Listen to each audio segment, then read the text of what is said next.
The views and opinions expressed on this program are not those of Norfolk State University or WNSB-FM. Thank you for listening. It's Hampton Roads Voices. Hot 91.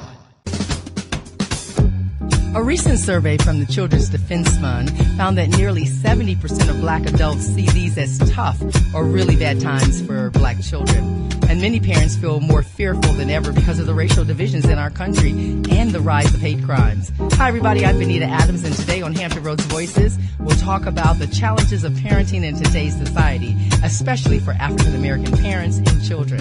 Is there a difference in raising black children? What are some of the challenges that you face as a parent? And is there a difference in raising girls and boys? We'll talk to our guest experts today, and we want to hear from you. Next on Hampton Roads Voices on Hot 91. It's Hampton Roads Voices. Hot 91. Welcome, everybody, to Hampton Roads Voices, where we speak life into our communities. Today, we're going to be talking about raising children, especially African-American children in today's world. And we have two expert guests with us, one in our studio and one on the line. So first of all, I'd like to welcome Dr. Reverend Hayes. He is over the Saturday Academy for Positive Self-Development. Reverend Hayes, thank you so much for being here today. Thank you so much for sharing your listening audience. And it's always a pleasure to come and sit with you. Absolutely. And then on the line, we have Dr. Ed Bell. He's a parenting coach and the author of The Gospel of Parenting. Dr. Bell, thank you for being here. And thank you for the invitation. My pleasure. Absolutely. So, Dr. Hayes, I'm going to start with you. Tell us about the Saturday Academy for Positive Self-Development. The Saturday Academy for Positive Self-Development is an enrichment program. It is a collaborative gift-based ministry where we work together to be visible in the reality of our community, drawing individuals together by the hope that we have. Of course, the Saturday Academy began because of my son, who got into some trouble in the Virginia Beach public school system, and that was in 1995. And at that time, I did not have a motivational coach. The only coach that I had to depend on the 66 books by way of which my parents gave me. So I have learned over the years that a lot of times you have things where you need some additional support. And I was blessed to have had many individuals, especially my elders coming from Brooklyn, that supported my efforts here in the Tidewater area at that time. So since that time, we have been able to work with parents as ombudsmen to the school system, because a lot of times in the school, parents become somewhat frustrated because they don't know how to echo their sentiments to administrators. And we use 5 cornerstones: education, encouragement, empowerment, inspiration, and support. One of the best things that I believe that has happened with the Saturday Academy for Positive Self-Development, it is what it is, positive self-development. There's no big you, little me. It's all of us working together because there is no expert in this. We're all experts within our experiences. We are blessed every day to have parents working with us now. We do something called the generational lineup. I'm a baby boomer, so I had to learn how to address the Y and the L and now the Z. And I appreciate how just being who you are as a parent, because, again, there's no expert, how a parent has to understand what it is to be a parent. And now the Saturday Academy has a brand known as the Parentship. And we're going to talk about that a little bit later. Yes, excellent. Yes, all right. And then, again, also on the line, we have Dr. Ed Bell. Now, Dr. Bell, tell us what a parenting coach does. Well, after I recently retired from state government and decided to stay involved in the community. And so what I'm doing now is have become a parent coach. Pretty much what I do with parents is to show, to teach, to demonstrate, and to offer advice to parents with different parenting scenarios.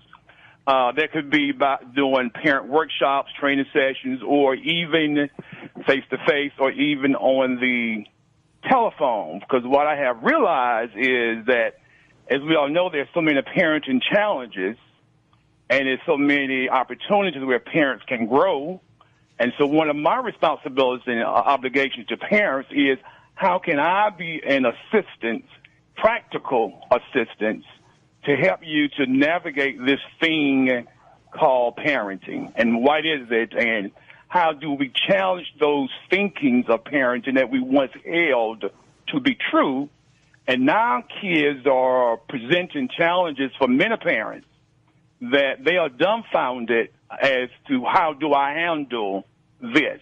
Right. And so I share scenarios with parents and to get them to rethink the ways that they have been trained or taught to look at kids in today's world. So interesting challenge, but it has become rewarding because through telephone or parenting sessions, I'm able to offer them alternatives to parenting styles. Interesting. Very interesting, both you and Dr. Hayes. Now, we want you to join the conversation. Our number is 757-823-9110. What are some of the challenges that you have as a parent? What are some of the tips that you have used to successfully raise your children? And again, we're even talking about adult children because there's a different relationship when you're talking about adult children. And in the world in which we live, raising African American children, there's a difference there. So give us a call with your perspective, 757-823-9110. So, Dr. Bell, let's jump in because you really started talking about something that I really want to begin with, and that is what are some of the major challenges that parents are facing now? Based on my work and my experience, what I'm seeing is parents knowing what to do, how to do it, and the biggest thing I'm seeing is challenging the old ways of parenting. Because what worked years ago in Grandmama's, Big Mama's house, now you're dealing with a different generation, a different perspective of kids. And they are not reacting the same way as perhaps I would react and how I experience life. So parents are looking for a quick fix. And I often tell people now there is not necessarily a recipe for parenting. Now, some will allude to the fact if you believe in the scriptures, then the Bible provides that. But even with the scriptures, there's something that's called interpretation. And so what I'm hearing from parents is, what do I do? How do I do it? And I'm now beginning to challenge the way I was parent. It is not working with my kid today. So that's the biggest challenge that I run into is having people to challenge. Because just think about, if you were parent this way, now you have children, and you're trying to take those same parenting styles and those beliefs with your child today. So you're in a conflict. Who do I believe? Big Mama way of parenting or my way of parenting? And now my child is in the middle. And so that's a struggle. That is a struggle. Something is going to win out. Big Mama ways is going to win out, or my ways is going to win out. And so parents are in the middle. What do I do? What do you do? Right. It's trial and error. Because for some kids, this will work. For other kids, that'll work. And oftentimes I tell parents with the challenge, sometimes success is backwards before it's forward. So you might do X, Y, and Z today, and Raheem is on the right path today, but next week, what you taught or what you trained a parent on is gone. So it goes back and forth. Back and forth. I'm going to move to Dr. Hayes. You were mentioning when we first started talking about the Saturday Academy for Positive Self-Development that when you work with X, you're a baby boomer yourself, and then you're working with Generation X, millennials, and so forth. How have you seen the challenges, and how are they different with different generations of parents? Well, first of all, let me take a look at the framework of our discussion, because that's going to put a pulse check on how we relate every day. You know, we're experts within our own experiences, and I will tell you, being a baby boomer, coming from the borough of Brooklyn and having what I call quadre of children myself, the oldest being 42 and the baby being 16. Mm-hmm. So when I look at that, I do hear what Dr. Bell has expressed. It is a truth. I'm very, very transparent. I'm going to start in my house first. In my house, what I did with my older children, I still do it with my younger children, but at the same time, I have to put a different spin on it. A spin because the younger children have the technological advances, but I have to come with what I know works. It's the human touch. And the human touch simply means that in my home, I rule. Mm-hmm. I'm the leader, but I have a rulership over me in the home. And if I tell you to do something, I tell you in a way that I expect you to do that. Working with parents who have not had that same opportunity holistically within their own house, I meet them where they are. So the parentship comes in to address that X and that Y because they're teaching me as well how they have to deal, and they have the ability to listen to me. And then I know when they're listening because they start hearing, so that's what it is. The first thing across the board is respect. Mm-hmm. You have to respect the fact that this is your child. In many of the homes that we go into and the parents that we work with, they have multiple styles because they have multiple behaviors in their home, and they don't know how to address that.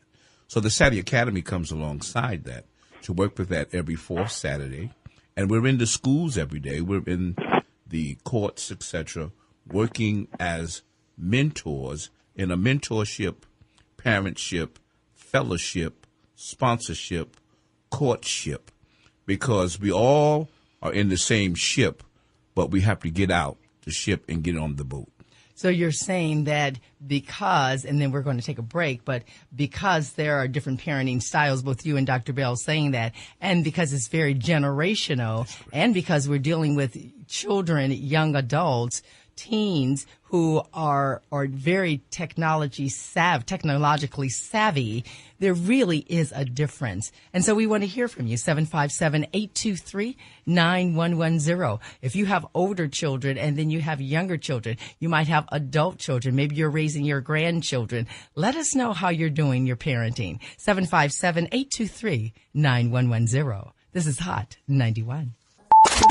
Is Hampton Roads Voices on Hot 91. Welcome back, everybody. I'm Benita Adams, and today on Hampton Roads Voices, we're talking about raising children in today's world, and we'll look at the aspect of raising African-American children as well. On the line, we have Dr. Edward Bell with us, who is a parenting coach and the author of The Gospel of Parenting, and in studio, we have Dr. Hayes, and he's with the Saturday Academy of Positive Self-Development. So right before we left for the break, we were talking about parenting styles and particular challenges that parents face. And Dr. Bell, you had mentioned that there's an old way perhaps of parenting. You were saying that, you're going to listen to Big Mama, or you're going to listen to your mom, or what have you. And because we're talking about different generations, sometimes in the same home. But you also mentioned sometimes that parents look for a quick fix. What do you mean by that as they have their challenges with raising children? Because at times parents feel as though that they have that recipe, and if they do X, Y, and Z, then the child is going to turn out this way. But with parenting, there is no quick fix. For some kids, it may not happen till years and years later. Mm-hmm. And so with kids, I'm thinking of a child right now. He was a difficult child. Parents were both in the church, just as religious and pious if you want to be, took him to the altar, did the praying, the laying on the hands, all of that. And he, for some reason, was not connecting in school. Well, fast forward in that story. Today he's 32 years of age. He's a principal of a school and is working on his doctorate degree in education. Mm-hmm. He, and like so many others, was not a quick fix.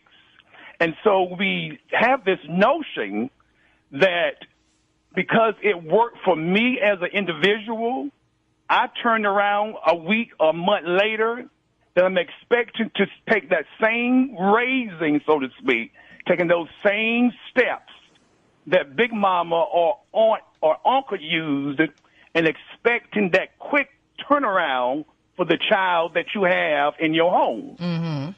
And so there's not necessarily quick fixes. And I said earlier, sometimes parenting successes are backwards.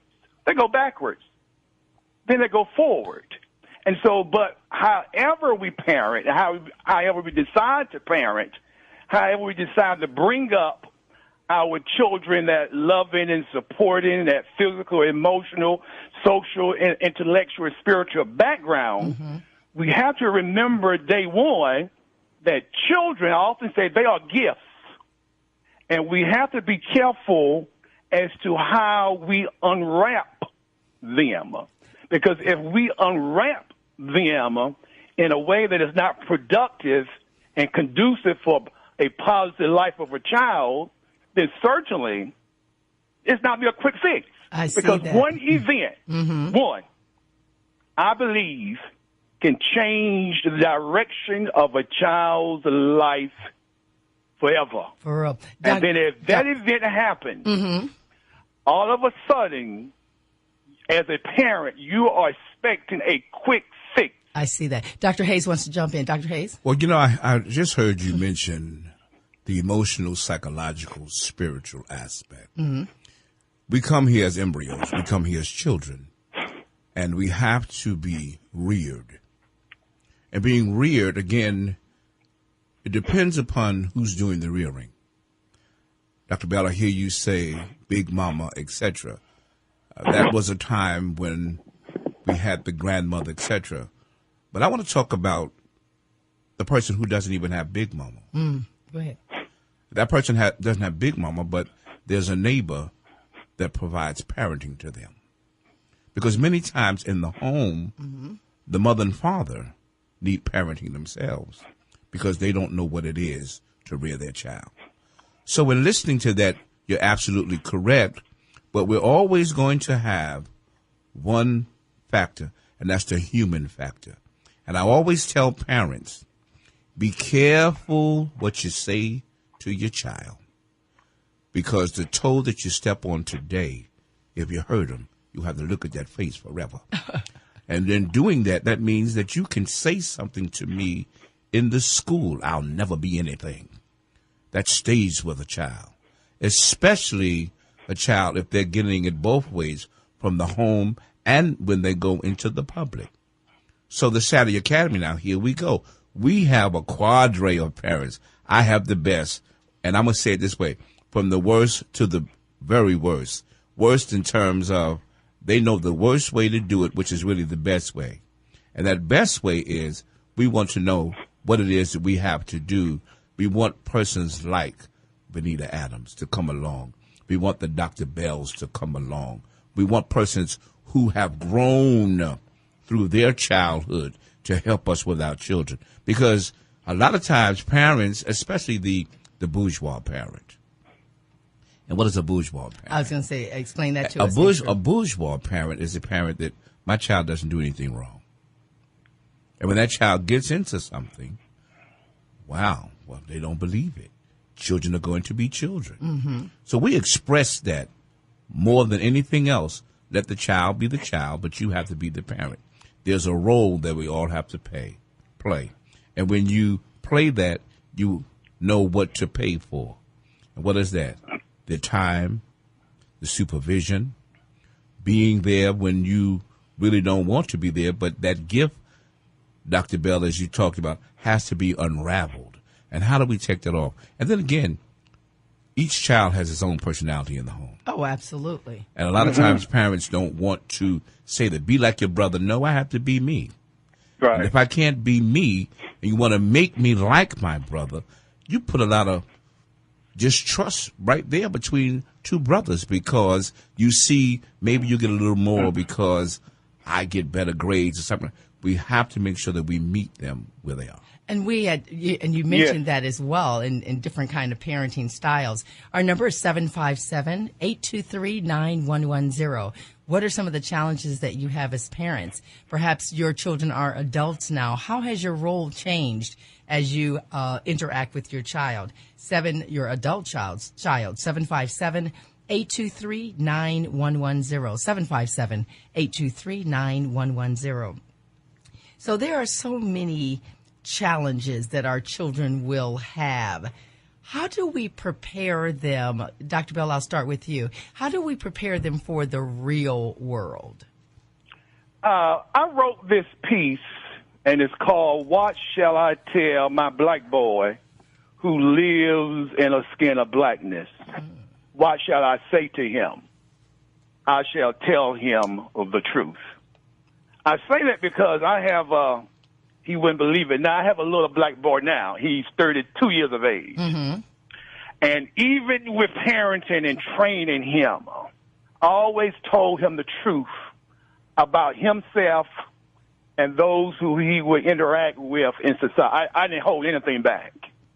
So I didn't sugarcoat the world to him. Mm-hmm. So I think one of the things for me in my house when it comes to parenting and to help prepare for the world, I told the truth. I told about the issues that you are going to face when you enter school as a big black boy, but you are my baby. I told the truth about how you're going to sit in class and you may not understand the work and you seem and look confused, but you're mine. And so I think sometimes we try to buffer and protect our kids too much until they face the world. Yes, but here, let me take another perspective on that, Dr. Bell. Is it wrong to try to buffer with your child because you know the world is a really hard, bad place, and there has to be one place where that child hears you are wonderful, you are fantastic, I love you? Yes. I think you perhaps misunderstood me. Yes. Now, in my home, you're going to get that. Okay. You're going to get you beautiful, you intelligent. You're going to get all of that because that comes day one in my house. Mm-hmm. That came day one. You're going to get the intelligent person that you are. You're going to get the abilities. You're going to get all of that. You're going to get all the positive things. But I think it's equal as important in parenting. You must be upfront. You have to be. Because if I give all the pleasantries and the world is so grand and full of candy, and when you go out into the world, you don't find that, then I feel as a parent, I have not prepared you for the world. Interesting. Dr. Hayes, jump on in. Well, I will say this, since we are being personal again, I'm very, very transparent. Mm-hmm. Being reared in Brooklyn by not a single mother, but a widow, there's a difference. I respect the fact that she always said, you can't live in this world, boy, by yourself. I integrated the public school systems of Brooklyn under a very racist UFT president of the United Federation of Teachers who did not want Negro children to read, etc. So what I say at this point, when I hear you talk about the challenges today, I have to make sure that I express to my sons the significance of what they are. What you are, you're darkened by nature, son. You're intelligent.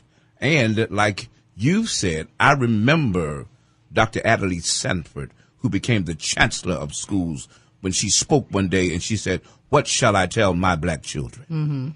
She educated. She said, you are beloved. She would talk to us and say, you're resilient.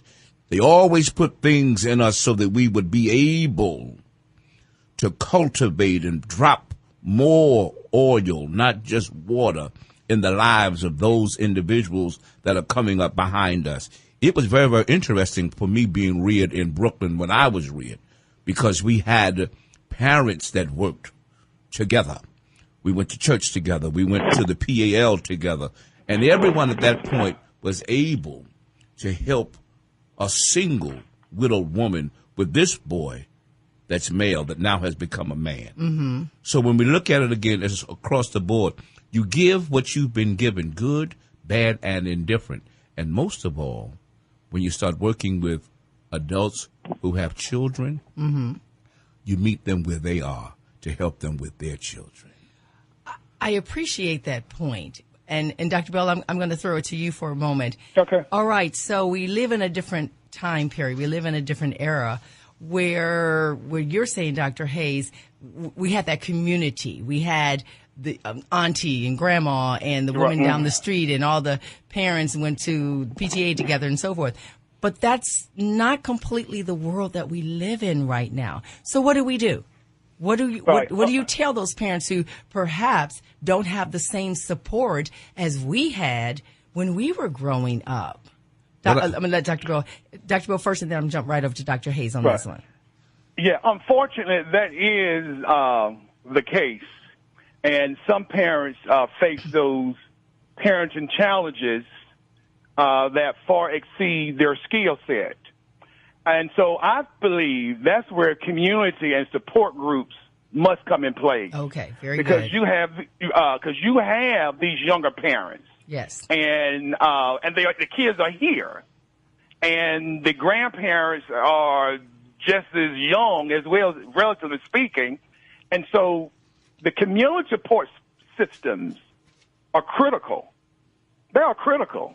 Because what happens is this young child, mother or father, in many instances as well, now trying to parent kids, and they may be lacking the skills themselves. Absolutely. And so that's that cycle that comes. And so we often say it takes that village. And so the village, or those parenting people, are needed more so than now, because we can see the results. Right, and they may not be a relative. Let me, Dr. Hayes, I'm going to come to you in a moment. Let me get the number again. 757, 823-9110, 823-9110. If your parents needed the support when you were growing up, who were they? Was it the church? Was it the Boys and Girls Club? Was it a community center? Was it an after-school program? We want to hear from you. 757-823-9110. Dr. Hayes. Well, we haven't talked about exposure. Okay. Growing up as a child, you need exposure. And the exposure has to come, again, from within your home, and who the parents have exposure to, and who they will expose their business to concerning their child. The Saturday Academy for Positive Self-Development, as I have already mentioned, began because of my oldest son, when he got into some issues in the school system. And it cost that school system, by the way, $5 million, because they didn't have a multicultural system in place. If I did not have the support of individuals from my borough to say to me, well, Mark, this is the way you do that. Number one, do like we taught you. Get you some support there in Virginia. Number two, embrace the individuals who don't look like you as well, because you know you're going to need them. And number three, when you go in and you begin doing your work, there's going to be someone else that you're going to be able to touch and bless because of what you're going through. And such is the case right now with the Saturday Academy. We meet in Portsmouth, and I will tell you that all of the parents that I work with, we are family. I always joke with them. There are 4 types of people: your relatives, your family, your loved ones, and your kinfolk. We are family. We're in a community. You can't even spell community without unity. So we have to come together, and we have our difficult days, but at the same time, the takeaway is always love. This is the way we should do that, because I'm a spark. If you mess with my children, you're going to have problems. And I love it. We're going to take a break real quick and we'll come back to that. But really emphasizing the point that you've got to have others. This really is the village concept. So 757-823-9110. We're going to take a break. This is Hampton Roads Voices on Hot 91. Is Hampton Roads Voices on Hot 91. Welcome back, everybody. I'm Benita Adams, and we have a couple of callers on the line. I'll start with our first caller. Caller, what is your name, please, and where are you calling from? Dee from Williamsburg. Okay, Dee, what is your question or comment? I was just was going to make a comment with regards to parenting and all. Initially, when I got married, we had friends that had 7 children, and I was, totally blown away about that. And I asked, how do you do that? And she said, the main thing is to be involved and keep them busy. Mm-hmm. Fast forward to now having 6 kids of my own. That was something we always kept in the back of our minds, mm-hmm. and always made sure we were involved, whether it be in school, with the children, with their clubs, with sports, on contact with the teachers, etc. Also keep them busy. With that many kids, usually only one sport was, per child or one type of outside activity. Also hard work. Nothing's for free. We even did this with Christmas. Each child could write for Santa and ask for 5 items. Santa would only bring either 2 or 3 of each of those items. So, you initially, you're not going to be able to get everything you want out in life, so that I tried to instill that very early on as well. Hard work, being with school, and again, with each child, there's different personalities, different learning ways. Some kids were a little bit easier than the other, but working with them and being, patient. Another thing with punishment, always follow through with your punishment. If, Joey gets in trouble and you take away his cell phone and you say you're not going to have your cell phone for a month, follow through with that. He doesn't get his cell phone for the month. Absolutely. Other than that, it's, mom's just bluffing. She's not really going to do that. Yeah, no. And that was always it. And, the video game or the car or what have you. Another thing with our children, and actually we've come across that right now, is we have a child who's going to be a senior next year. And out of the blue, we have always said when you're in school, you're in band, because band also has, after school practices and concerts, and you have competitions and things like that, or you're in a sport, one outside activity. And if you're old enough and, old enough to be able to get a job, if you don't do any one of those 2 things, you get a job. Absolutely. And that is what is happening now with our one that will be a senior next year. She has said that she doesn't want to do, the other items. And I said, well, you do realize that you will then have to get a job. And she understands that. And the only way that is happening is she's going to need to get a car. Absolutely. Dee, thank you so much for your comments. We really appreciate it. No problem. Thank you. Mm-hmm. Thank you. We have another caller on the line. Caller, where are you calling from? And your name, please? James. Okay. James, what is your question or your comment? The gentleman said he should tell his child the truth. Mm-hmm. That's a mouthful because I would suspect that only God knows the truth. Mm-hmm. So it becomes a question of how do I prepare my child of ethnic diverse background how to handle what I believe to be the truth. Mm-hmm. My child will be a mixture of white and Middle Eastern with probably raised Muslim. And in today's society, Muslims are hated. I'm not Muslim, but my wife is. Mm-hmm. As a child, I don't recall seeing, I know it existed, but it wasn't obvious as a child the racism that black people have to deal with, neither in college. So it's pretty overt today, at least towards Muslims.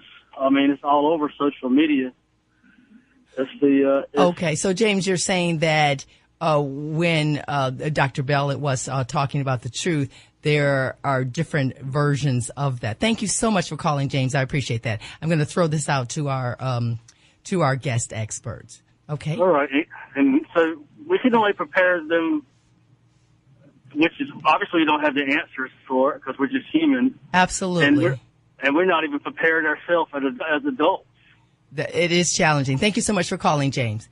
Dr. Hayes, I'm going to start with you. Well, one of the things, just listening to the call, He has to be true to himself. Mm-hmm. And whatever he has on the inside, he has to be able to express that to his child. And, if the child is now an adult, there may be some views that the child didn't understand when they were younger. And where is the parent now in terms of all of the dynamics within all of that? When we take a look at the ethnicities, when we take a look at the culture, is the child acculturated to say, I'm going to be who I believe I can be? And as long as that child can come to harmony and peace, I believe it's going to be okay. Mm-hmm. Dr. Bell, what do you think about what both Dee and James said? James was talking about the truth, making a comment about what you had said before in a multicultural the society in which we live, and then Dee talking about keeping their kids involved, keeping them responsible, making them work hard. What are your thoughts on that? Absolutely. When I wrote that piece, I had to be upfront and true with my son and those who read it, because it is true that black boys are disproportionately stopped and incarcerated and jailed more often than any other my counterpoints. And it is true that suspension. Look at suspensions. Disproportionate number of black and brown kids are suspended from school. So those things are true. And so I could not sugarcoat those things with him, because what could have happened, and if I'm hearing from the caller, is once you go out into the real world and you are not faced or protected, so to speak, then people will share things with you that you didn't know that existed about you. So I'm always upfront and transparent when it comes to whatever I perceive and believe it is true. 1 in 3 black men will end up in prison. That's the data. And so you have to live by you, yourself, and your beliefs and what you see. So that's the truth there. Now, going back to the call, interesting, I'm glad she called in, because she said something about parent involvement and how she is involved with her children. And I always caution people on parental involvement, parental engagement, and how it is defined. Because my definition of parental involvement and yours is different. Right. That does not mean that I'm not engaged. And so, and that's always a good, rich discussion, because what happens with parents who are struggling to parent their kids, they are faced with this definition: are you parentally engaged or involved with your children? Mm-hmm. And is that the reason why Raheem is not doing X, Y, and Z right? Because you're not following this definition of being parentally involved. I'm going to let Dr. Hayes jump in on this one. Involvement, parental involvement. What your perspective on that? Well, one of the things, not just my perspective, this is my reality. Okay, go ahead. And the reality is that when you have a parent and or parents that are involved, what is the involvement? Mm-hmm. Are you involved because your child has gotten into some trouble and you're forced to get involved? Or are you involved across the board? And let me define that. Parents will always, especially within the community of which I come from, they will get involved in sports. They will get involved in those things where they can see the talents of their children. Then there are other parents who will deal with the intellectual part, and they will do that. But when you take a look at the norm, the football stadiums are full. The basketball arenas are full with parents that are involved. But as soon as something happens on a good side, and you say, and I want to go because of that suspension piece, that same person that's playing the ball will go into the school and do something wrong and get suspended. The parent will get involved, but they'll get involved based on the activity of the football or basketball. But he's a good basketball player. He's a good football player. But his deportment off the court does not match there. Are you saying it does not match for the person, the child, or the parents' involvement? Both of them. Because at that point, and I'm only going by my experience, the child will come up and say, well, I didn't do anything like that to be suspended because you saw me, I made all the shots last night. But they don't do that. But the involvement piece is very, very important, and we're right about that. Stay involved. And how do you do that? A lot of people don't know how to be involved. They think involvement is just being there, going to the store, buying the food. But no, it's total involvement. You have to be involved in your home, in your community, in the school, and every place that your child goes. You need to know supervision is very, very important as well. That's an involvement piece. Do you know where your child is at 10 o'clock at night? Do you know who they're speaking to on the cell phone that you're paying for? Do you know what type of things are going on? That's also involvement. Oh, that's definitely involvement. Let me get that number. It's 757-823-9110. 757-823-9110. Are you involved, and how involved are you in your child's life? When you talk about telling your child the truth in terms of the real world, how have you done that? And what parenting tips do you have that you can share with us? 757-823-9110.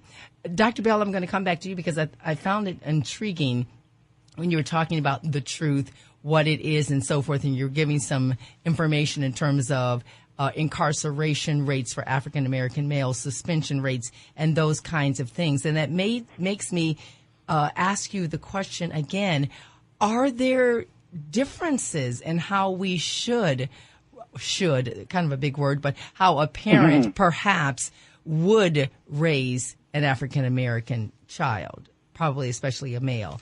Is there a difference there from your perspective?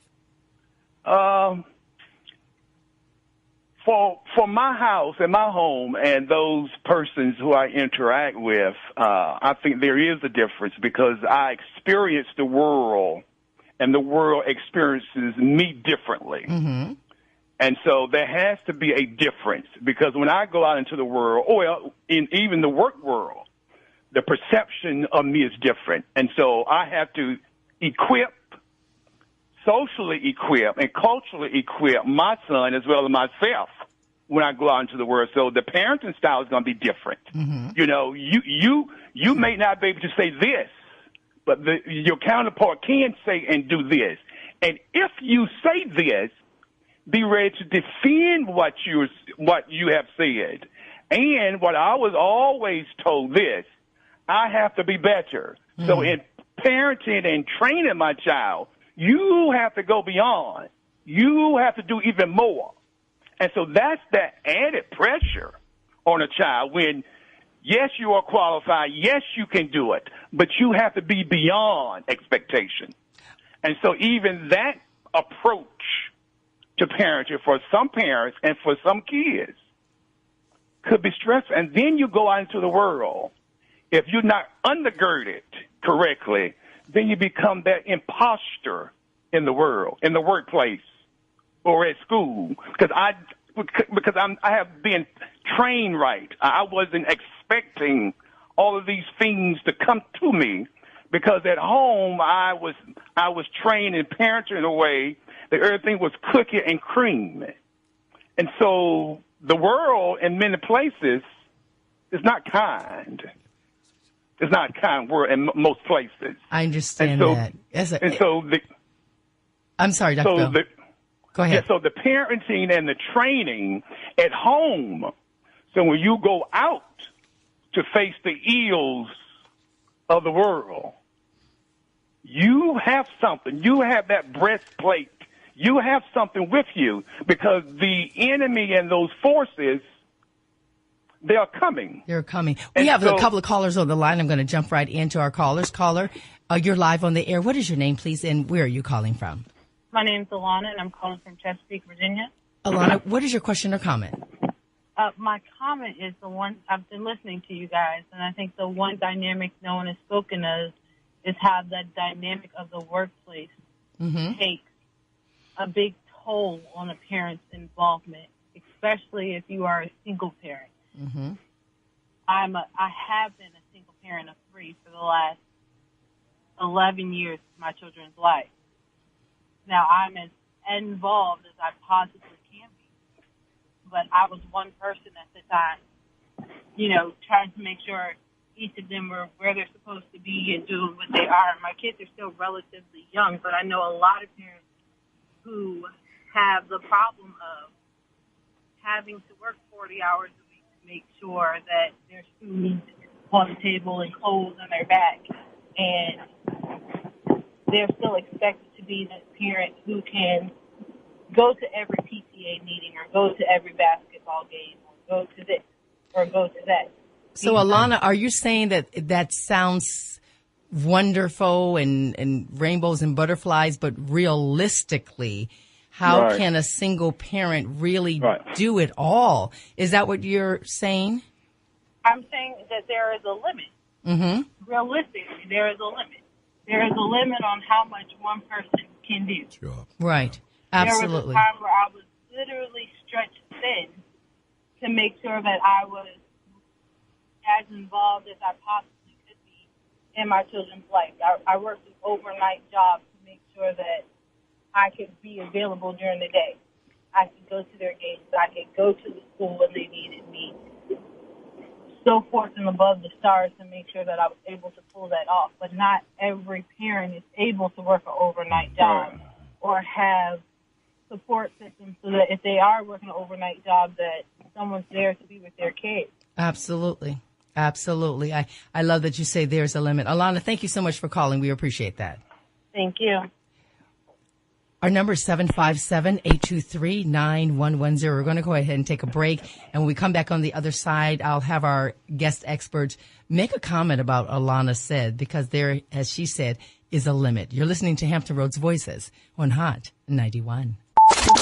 Is Hampton Roads Voices on Hot 91. If you're just joining us, I'm Benita Adams, and welcome to Hampton Roads Voices. Today we're talking about raising children in today's society, and we're really looking at especially the African-American child. We have 2 expert guests with us. In studio, we have Dr. Hayes. He's with the Saturday Academy for Positive Self-Development. And on the line, we have Dr. Edward Bell, who is the author. He is a parenting coach and the author of The Gospel of Parenting. Dr. Bell, I know you have to leave us very soon, but if you could make a quick comment about what our last caller said, Alana. She was saying she had been a single parent for at least 11 years with her children, and she was as involved as she possibly could be, working overnight so she could go to her children's games and so forth. And there are a lot of parents who are stretched very thin. What would you say to them? Here's what I say and say to the other parents as well, as I said earlier. It is important for schools or persons or entities who are working with parents, there must be a clear definition what constitutes parent engagement, parent involvement. That must be had first because we all come from different experiences. I say parent engagement, parent involvement is this, and I make a list. Someone else say parent engagement is this, and they make a list. The definition is not clear. So if I can only attend 2 out of 5 events at my child's school, are you telling me that I'm not involved? See, your definition is based on your own experiences. So I oftentimes tell parents, you go to the schools or when I talk with the schools, what do you want from parents? What do you want to see? Because oftentimes we look at parent engagement, parent involvement based on our personal lens. If you come to 5 meetings, if you come to all the events, then you are engaged or you are involved.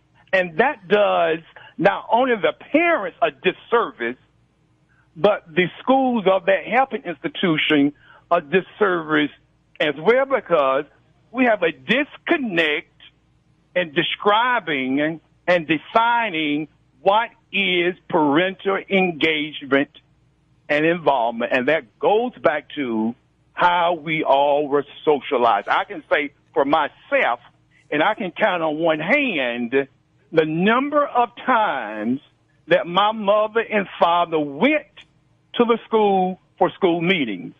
Does that mean they weren't engaged? By their definition, they were. By the school's definitions and other researchers and other persons' definition, perhaps they weren't. So that's a divide.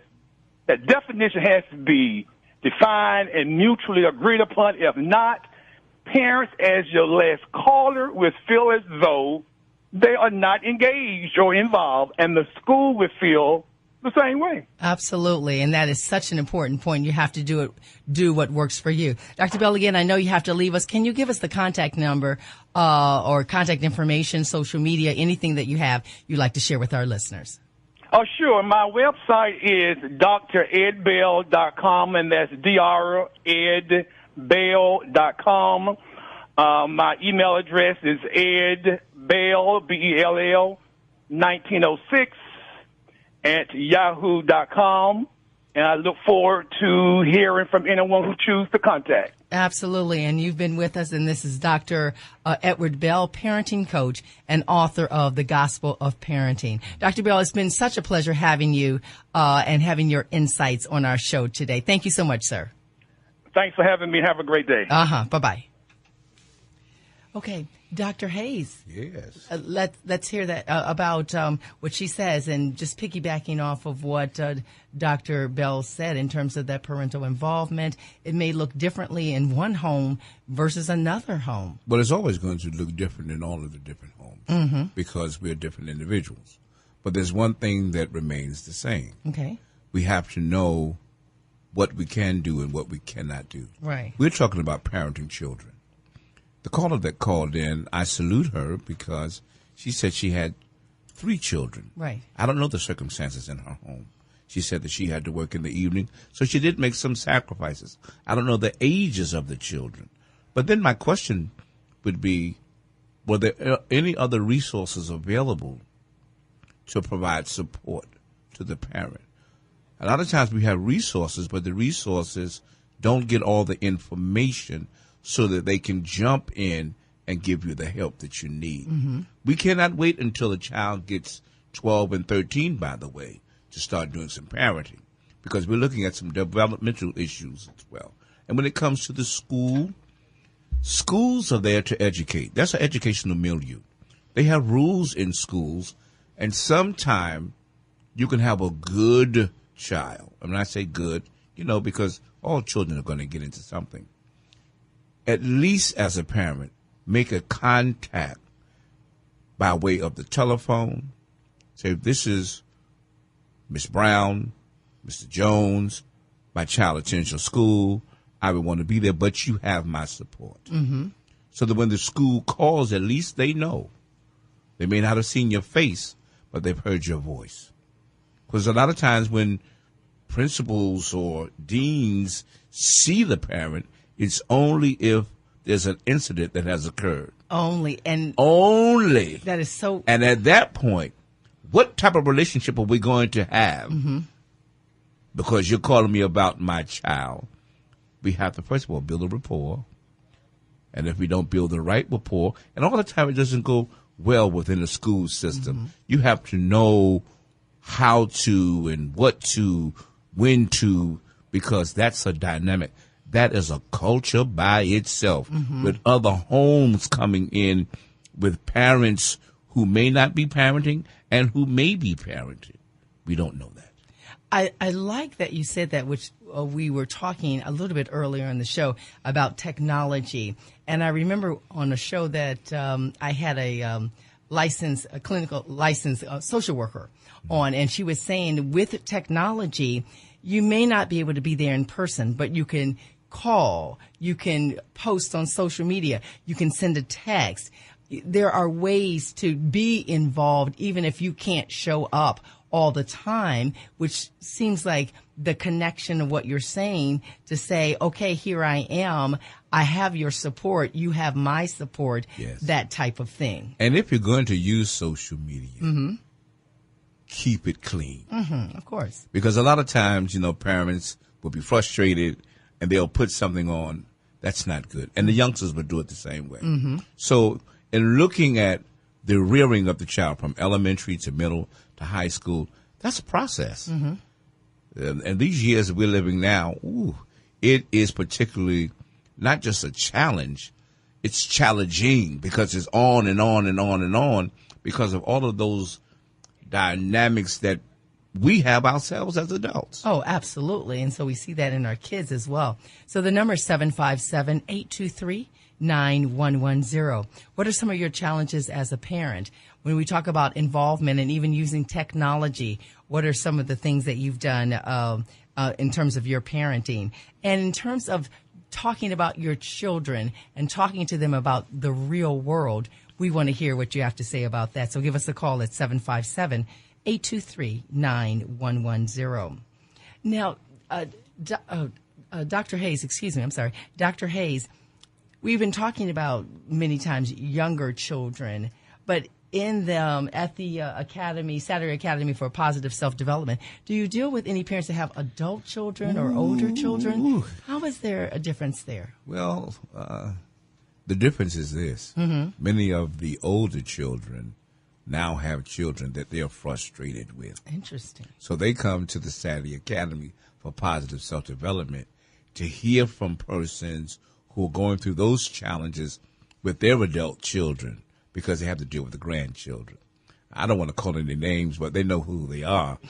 We often say, wow, we love our children. We respect them more as adults, but they get into some issues now that they need support with their children. So we'll have a parent as old as 50 years old who'll say, listen, I'm still being challenged because their child has had some issues all along, and they have to take care of that child. The child may have a disability.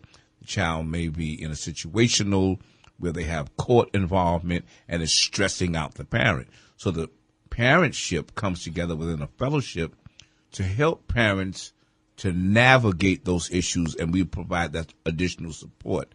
It's very, very hard when you cannot relax and talk to someone about your issues with your children. But those are your babies. They are, absolutely. And when I was preparing for the show, I saw that you had here the parentship, inspiring a holistic bond together, multiculturalism, home, engaging collaboration, and encouragement. Expand on that just a little bit for us, because our listeners need to know there are resources out there for them. Well, one of the things is when we take a look at the holistic view, it's psychological, it's economical, you would have it spiritually, you would have it socially. Holistically, you have to deal with people. And that's how we're drawn together, because the shutdown was just cut down today for another 15 days.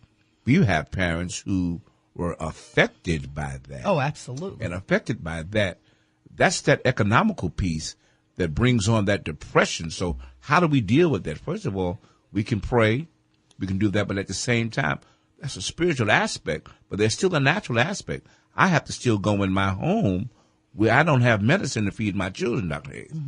So the balance of the holistic piece, that's where we then come together as a family to say, this is what we want to do. We want to help you. A lot of times when you have persons that come in, they don't know how to ask for that help, but the parentship is a relationship. It's a courtship. It's a friendship. It's a sponsorship. It's in the ship. And when you get in that ship, you have to know sometimes it's tight. But we're so tight in that ship that even if you don't recognize what we are, not telling you what to do, not advising what to do, but what we're sharing with you what to do. Because people will seem as though they're the experts. They have it going on. No, we have to share one with the other. Very interesting, the holistic approach. And what is your approach when it comes to parenting, whether you have younger children or adult children? Our number, 757-823-9110. This is Hot 91. Is Hampton Roads Voices. Hot 91. Well, welcome back, everybody. This is Hampton Roads Voices. So, Dr. Hayes, you were talking about the holistic approach to parenting, as you said. Yes. Speak on that. Expand on that just a little bit more, please. Well, holistically, where are you mentally? Mm-hmm. Where are you physically? Where are you socially? Mm-hmm.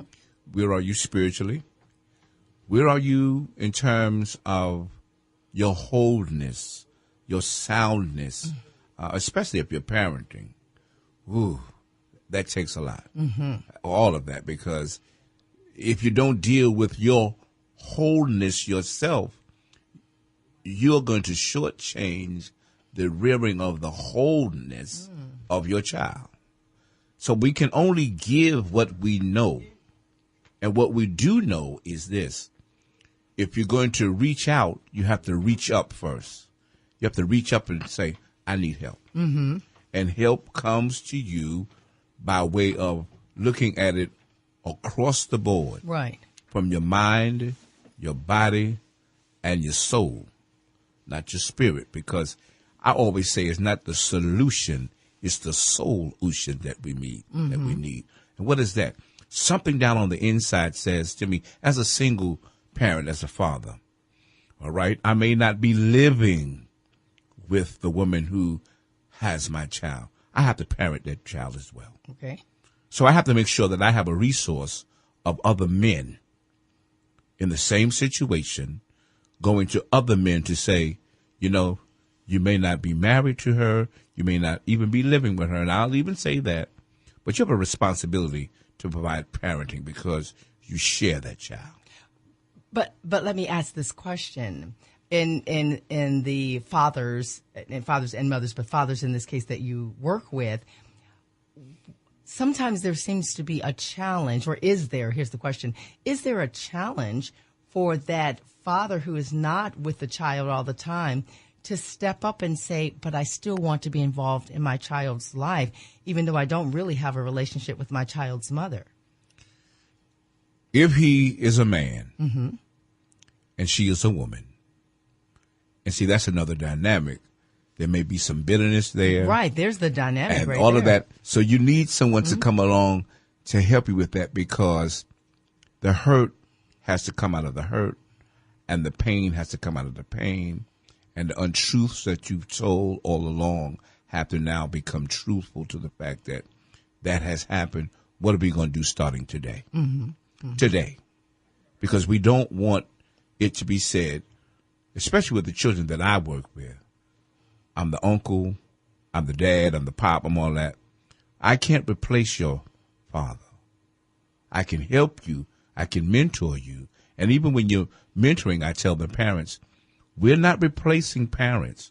Let's see if we can even get in touch with his dad. A lot of the young ladies and some of the older ladies won't even give you a name sometime because they don't know. Which is another thing that we have to look at when we talk about the truth. And I'm glad that Dr. Bell said that. Sometimes we have told some things to individuals and persons have parented them, and they find out that that wasn't their parent. And that's when I say, oh, it might have not been your parent, but at the same time, he parented you. Let's get beyond that. Mm-hmm.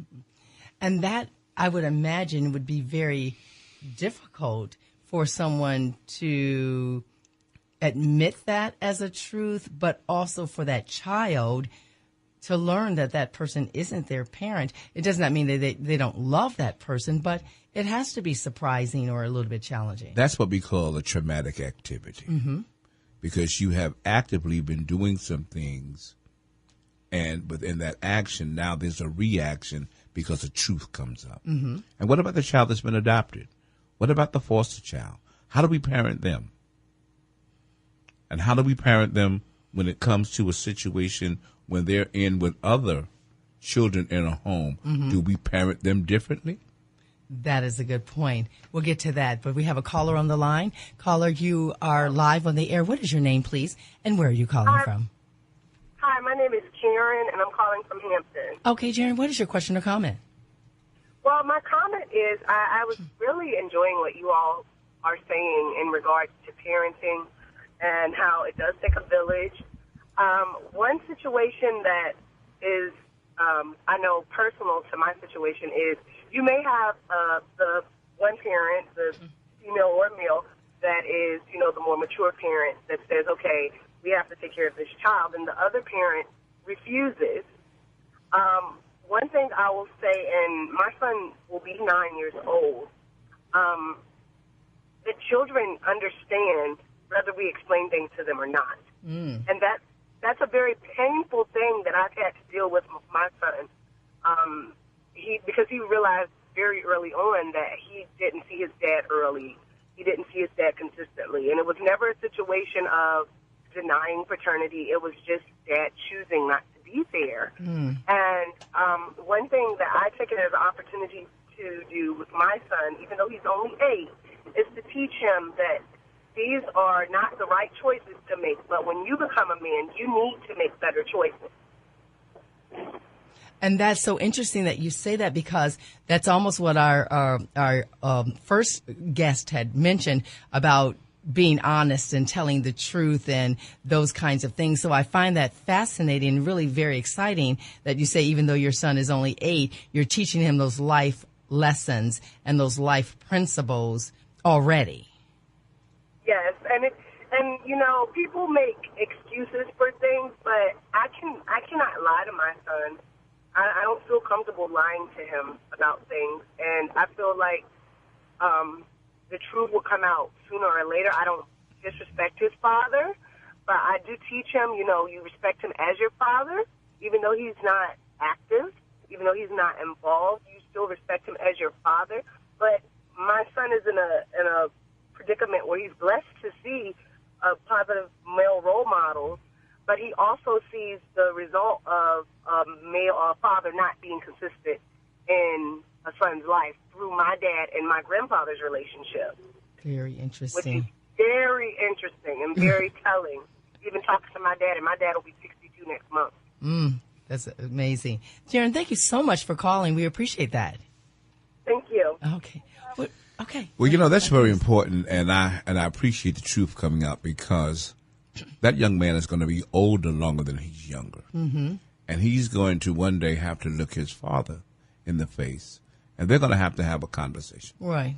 And he's going to have to, of course, give respect to his father, but he's also going to have to talk to his father about those feelings that he had in terms of not seeing him and the things that he's actually seeing his mother go through based on, and I want to use her words, him choosing not to be there. So hopefully when that time comes, his father will be man enough to have a relationship with his son, because I don't feel it's ever too late, because what's done in the past is in the past. They're going to have to begin when that day comes and get those things out so that they can move forward. But what do you tell that father? How do you encourage a man, that father, to want, obviously there are various circumstances, so I understand that it isn't always so simple, but if it is possible, how do you encourage that father to really choose to spend the time with his child? Well, I'm going to keep it very, very personal, because I know what it is to not be in a child's life. That's very, very damaging. Having children out of wedlock myself at a point in time where it was just that I was doing what I wanted to do. You're buying the diapers, you're doing all that, but I was not there physically. That meant more to my daughter than anything else, for me to be there. Right.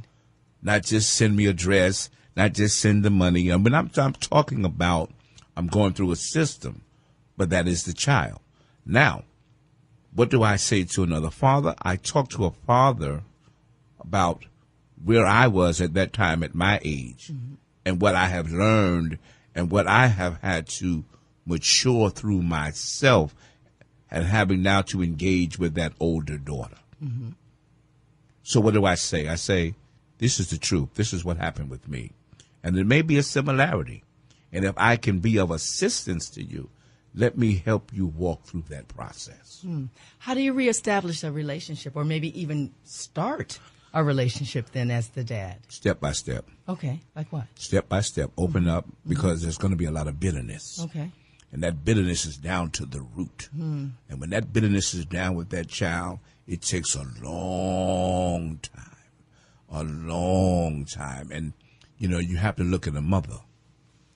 A mother will always protect their child. Oh, definitely. I don't care which way you go, how you do it. And that mother has to, of course, lay the foundation when the time comes. Do what I've taught you. Do the right thing. That is still your father.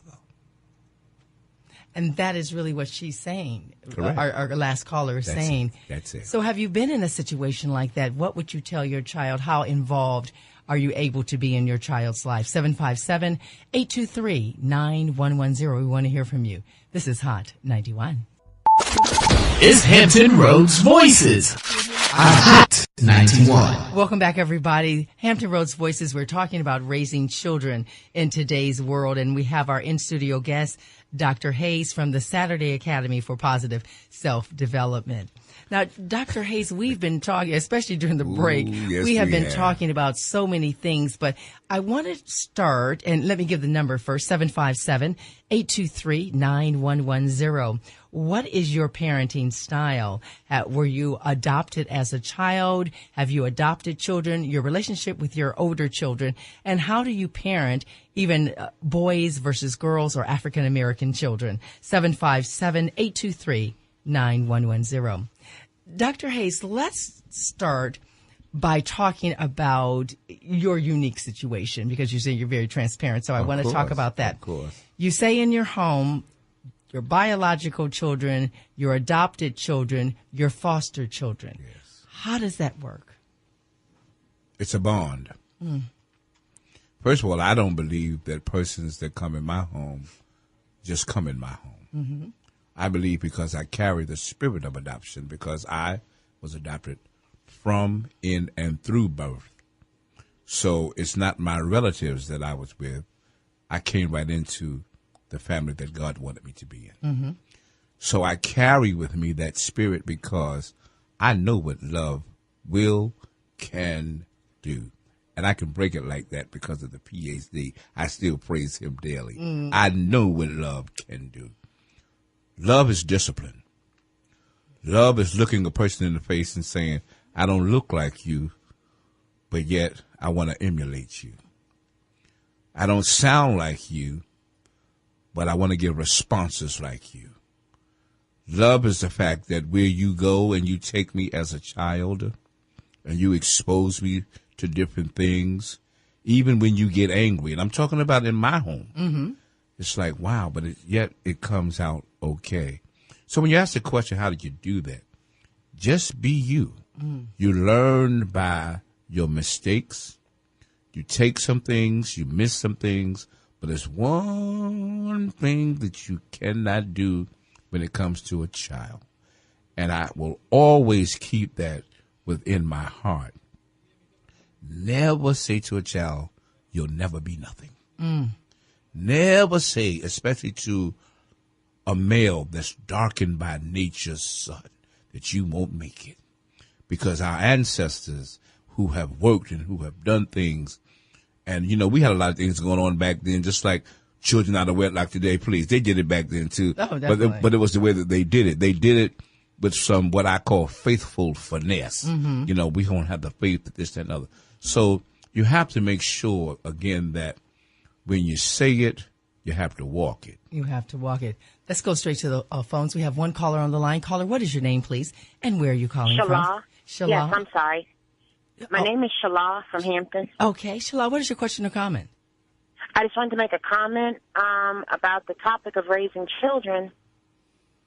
Go right ahead. And say it now. I'm sorry. I've raised two boys, so I do understand single parent sacrificing for raising young men to be productive in our society. I think that was my main drive in doing what I did, sacrificing, putting them in all things that were productive for them to be enriched. I think I sacrificed, and I see where they have they have matured. They've grown into what I want them to be or wanted for them to be. And you're saying your sacrifice, it was worth it. I don't want to put words in your mouth. I'm just, so you're saying that was worth your sacrifice, that your sons turned out the way you had hoped for them?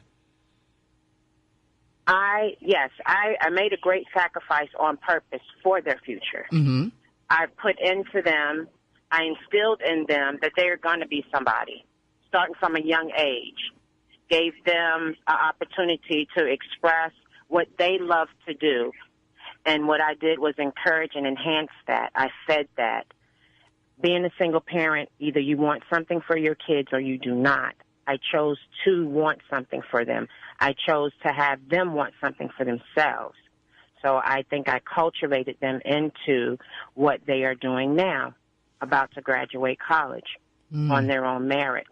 Sacrifice what I had to do as far as getting my life together. My life is together.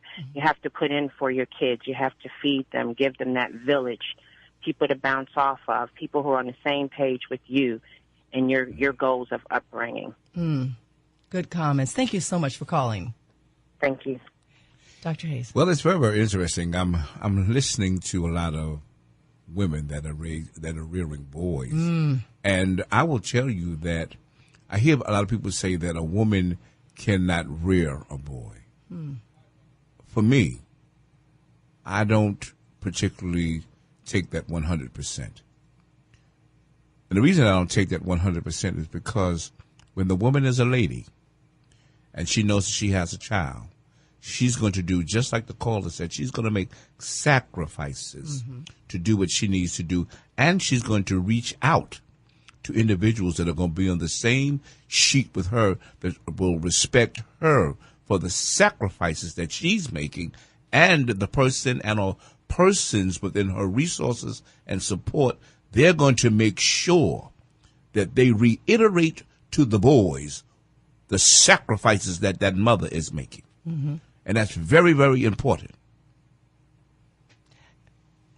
I think I've heard, going back to that statement, maybe not so very much that a woman can't, or even a single mom or a woman can't rear a son, but I thought it was that she can't teach him how to be a man, which leads me to the village principle again of you've got to have your village. You've got to have other male role models. You've got to have things like the Saturday Academy and people like you and your staff to help out, to help nurture and guide in conjunction with this mom. And this is true because the reason I said it that way is because a lot of times when persons hear the Saturday Academy for Positive Self-Development, right, it's like, oh, here we go again, until they get in and say, oop, oh, this is real stuff here. They'll hear someone like a Frenchie, and I'm just going to say that from Portsmouth, or they'll hear someone like a Lula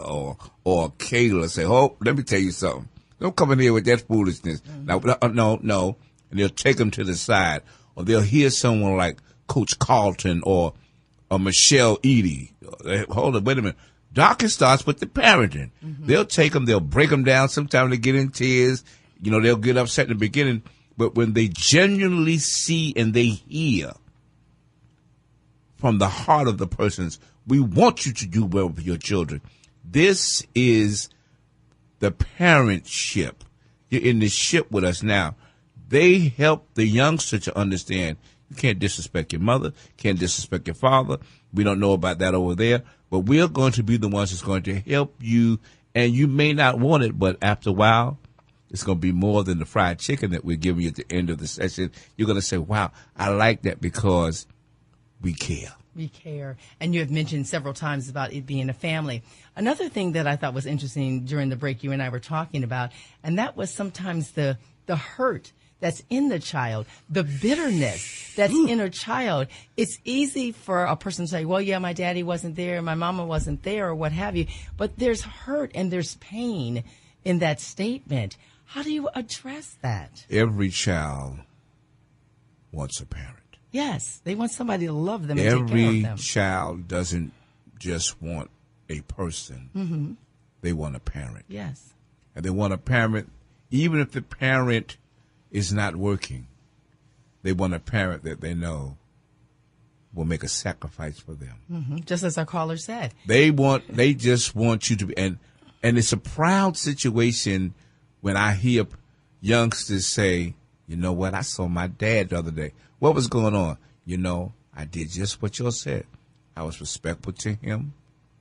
You know what? He responded back to me like never before. What? Right, because again, a lot of times the adult, the parent, they don't know how to meet the child because they're afraid of getting that lash back. But you're going to have to take it. You're going to have to take it because you weren't there. But after a while, step by step, it's not going to happen overnight, step by step.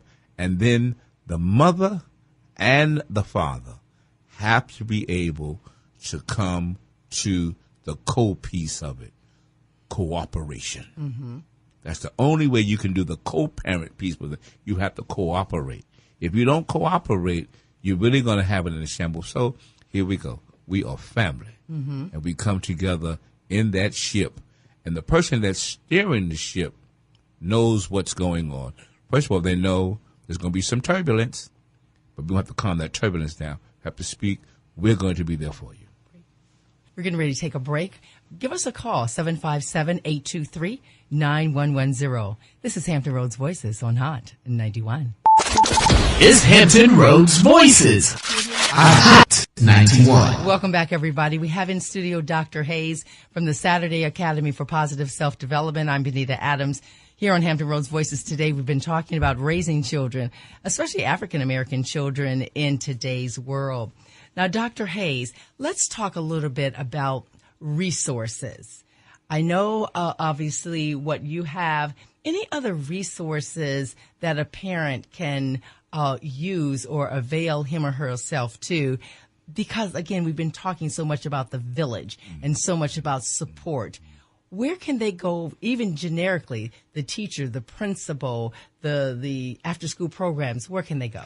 There are many agencies in the Hampton Roads area that you can actually go to that provide parenting workshops. Just to name a few, I do know right in Portsmouth, you have a fatherhood program that Dr. Tyrone Davis has right there at Social Services. You can also take a look at some of your community service boards and especially your agencies. I know an agency in particular, guiding young girls, it's the GYG. They're over in Newport News. That's Mr. Dan Brown. They have a holistic approach to what they're doing.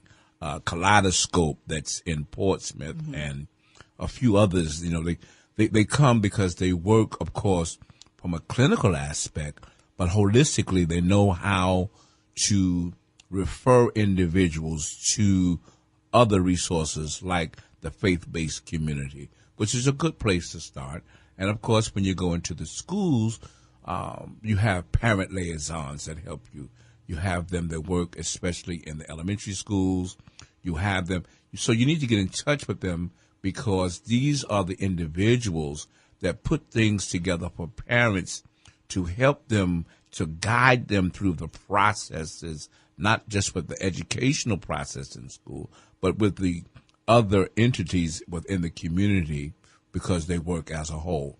In particularly, there in the city of Portsmouth, I am blessed to be a part of Parks, Recreation, and Leisure Services, where we do what's called the YLD. It's the Youth Leadership Development. It's a mentorship, and we don't. It's a program, but programs don't work. The people do. So what happens with the people that are a part of that, like Miss Privet and people like Mrs. Savage, who come on Thursday night, we get together generationally from the baby boomer to the Y to the X, now dealing with the Z.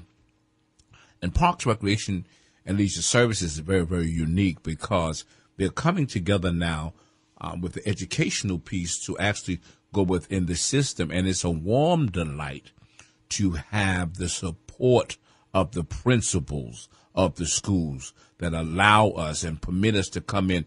In our place, of course, we're not trying to change the dynamics of the demographics, but we go into the building because we have relationships that have been established within the community, so we can walk into a school and the principal will say, well, do you really know them? And they will take that. We sit there for a win-win situation. We don't go in to resolve. We go in to assist with that. Mm-hmm. How do you encourage a parent to seek support? Perhaps there's a parent, maybe a younger parent, and they say, well, I don't need all this help. I got this. How do you encourage them to say, yes, these are resources that are available to you, and yes, this would be beneficial for your child or your children? Again, it's about relationships. Mm-hmm. Because a lot of resources are not good for people. Okay. Because it's the people that's providing the support. Mm-hmm. You have to know the person that you're going to. And you can really tell that, and it's not just paper and pen, because they give you not just analogies, they give you the reality of their stories. Mm-hmm. And when they give you those realities, it's like, you know what? I really didn't think I was going to like this, but I really like that person. Because the program may go away, but the person will always be there. Okay. So it's in finding them, but building relationships. You have to build that rapport. You have to build if you don't have a relationship, because someone can say something bad about me. You can't stop them from talking anyway. That's why they have a mouth. Mm-hmm. But someone will say, well, that's just the way he approached that. You have to get to be around to see that style, because I am assertive and I am aggressive, because I'm from Brooklyn, but I'm not disrespectful. We have a caller on the line. Let's go straight to the phones. Caller, what is your name, please, and where are you calling from? Good evening. Mr. Moore, calling from Norfolk. Okay, Mr. How Moore. we doing? We're doing great. Mr. Moore, what's your question or comment? I guess what was the information on the Parks and Recreation event? Where would it be held? Dr. Hayes? Oh, well, what I was saying is the Saturday Academy for Positive Self-Development has a relationship with Parks, Recreation, and Leisure Services there in Portsmouth, Virginia, and we provide the YLD, the Youth Leadership Development curriculum, where we mentor youngsters. And, of course, being a part of the Saturday Academy, every fourth Saturday at the Living Word Victory Center in Portsmouth, that's where we meet with parents and youngsters. And, of course, all during the week, we're in and out of schools in Portsmouth. And what's it called? You said the Living Museum. It's the Living Word Victory Center. That's 442 Jamestown Avenue. It's right behind Israel Charles Norcom High School. They're in Portsmouth, Virginia. Okay. And tomorrow we will, as a matter of fact, we will be meeting in the morning, and we will have Kayla Hicks with us. She's with the Responsible Gun Law Educational Department. Well, it's the Ed Fund for Responsible Gun Law.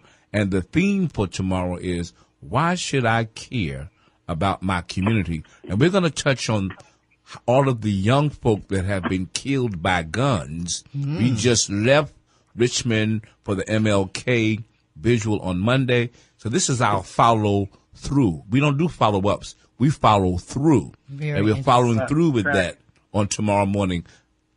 Okay? Mr. Moore, thank you so much for your call. Okay. Thank you. So interesting, very interesting, and I find that fascinating when you say you do the follow through. We don't follow. We follow through. Absolutely. It's not a follow up. The doctors give you follow up. You can follow through. We follow through. Okay, give us your contact information. Where can they find you? Give us a little bit more information. All right. Well, you can go to Faith Has Me. That's 3 words. Faith Has Me. .org. That's the web page. And, of course, if you want to give a call, you can go to 757, and I think it is 656-9763 because they changed it. That's 757-656-9763.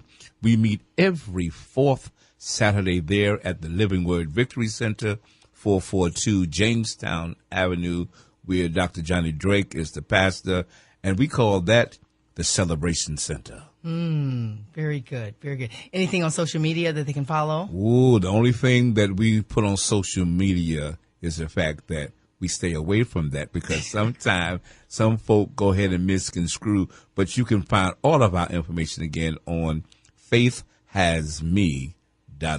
Faithhasme.org. Correct. And again, tomorrow, where are you meeting? We will be at the Living Word Victory Center at 10:30. We meet between 10:30 and 12:30. And the for tomorrow again is Why Should I Care About My Community? And that will be facilitated by none other than Miss Kayla Hicks with the Ed Fund for Responsible Gun Law. Excellent, excellent. Well, it really has been a wonderful conversation here on Hampton Roads Voices today.